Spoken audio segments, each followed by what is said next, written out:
Hey everyone, my name is Caleb, and this is CyberSurfer. My team and I are working on a hoverboard racing game using your phone. Let's back up a bit. How did we get here? Working for the past 8 years in game development, VR, I felt like I wanted more out of games. More movement, more style, more intricate game mechanics.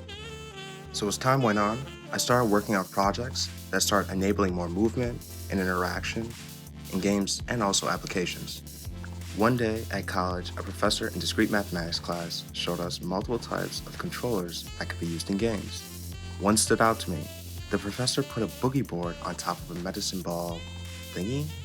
I'll show you on screen. The way I could move on the board really intrigued my sense of extreme sports, that movement, intensity. It felt fun.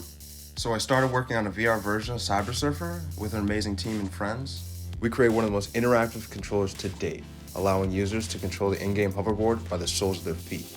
As the game progressed, we wanted to show it off. Unfortunately, there were some logistical concerns about getting people onto the board, playtesting live with the VR version.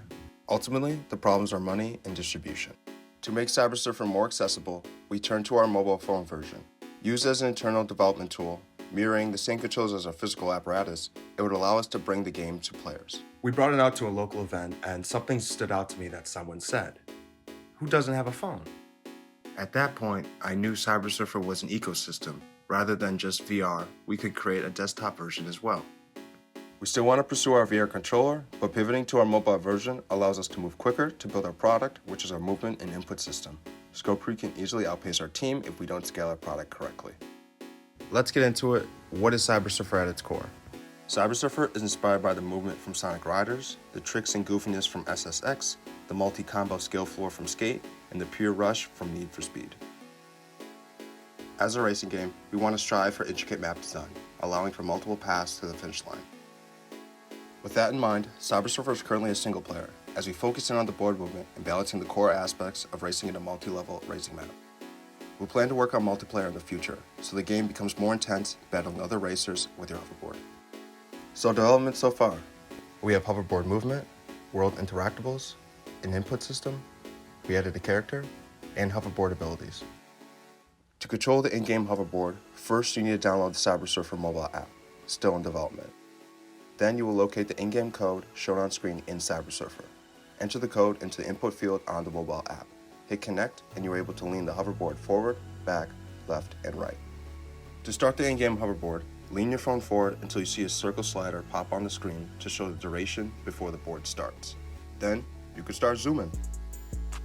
The cyberboard has two modes, gravity on and gravity off. Gravity on pulls players to the ground, forcing more intricate maneuvers around obstacles. Gravity off gives your board the gift of flight with an inverted control scheme to give the rush of flying through space. Board movement is progressing great. Movement is fluid, but still a work in progress. Our in-game hoverboard doesn't account for the yaw axis. This helps align movement to the physical apparatus, and this helps mimic movement from real extreme sports like snowboarding and skateboarding. The biggest obstacle has been the controller sensitivity using the phone, allowing players to move in a straight line, but also turn sharp corners when needed. Again, still a work in progress and really want to get out to the people so we can get your feedback. Hit the link in the description to sign up to be an early tester of CyberSurfer. We've created a couple test maps to feel out our movement, but this also helps us design world interactables, such as pit stops and overseers that try to slow you down, black holes and grind rails that help you get around faster, and speed boosts for the old-fashioned racer. Onto the input system. We've been hard at work developing our phone app, enabling players to send commands to the CyberSurfer game, such as swipe up, down, left, and right, along with tap, hold, and double hold. It's necessary for basic player actions like toggling the UI menu and minimizes the requirement to use the keyboard to get the full CyberSurfer experience. We added a character after we switched the camera angle to a third-person view using the mobile app. We got a lot of comments about adding a character, so we gave the people what they want. Even though the current character is a temporary model, it adds a lot of cohesion to the game and helps players understand you are flying on the hoverboard. The character has a few rig constraints to keep the model upright even when the hoverboard is rotated drastically to one side. It gives the effect that the character has dynamic animations. We also added a blend tree to switch between two rider animations, depending on the current rotation of the board and the current speed. This is a great jumping off point for when we start creating our own 3D models. More to come on our art and sound in the next devlog. Since we had the input system, we wanted to build on that, integrating input system commands into gameplay.